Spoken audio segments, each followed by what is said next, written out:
Hello mga idol, isang magandang gabi dyan sa ating lahat. Okay? So, andito naman si Kuya Nyupat at magbibigay ng isang kwento, no? Experience sa buhay. Okay? Meron kasi akong mga idol, kaibigan. Yung kakilala niya, ito yung kakilala niya ay victims of love. Naku, napakahirap nito. Okay? Ang maganda nito, nakasave tayo ng isang relationship, isang buong pamilya dahil sa isang payo natin. Okay? Isasalaysay ko.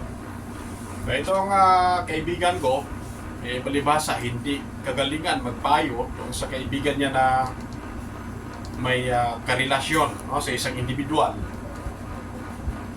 Sa akin lumapit. Siguro, kung minsan na mapagkamalan tayong pastor siguro. Hindi ligid sa kalaban nila Oo nga, Maginoo medyo bastos. Okay, so back to topic tayo. Sa madaling salita, una-una, pinagalitan ko agad yung kakilala na kaibigan ko.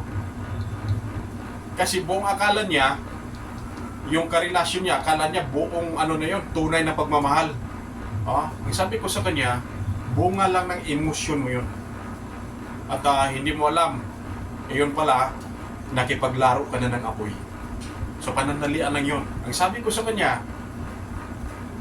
kung mahal mo ang asawa at anak mo, kahit gaano ka ganda pa ang trabaho mo, iiwanan mo para sa pamilya mo.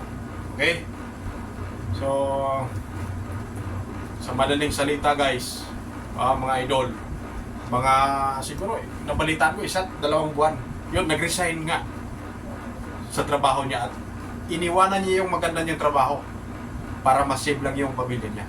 So, good good points yun. Okay? Good decision yun. Isa sa pinakamagandang desisyon na nagawa niya sa buhay niya. Okay? So, yun lang ang aking content ngayon, mga idol. So, mahirap maglaro ng apoy. So, huwag nyo na subukan. Huwag mong subukan, masisira ang buhay mo. Bye-bye.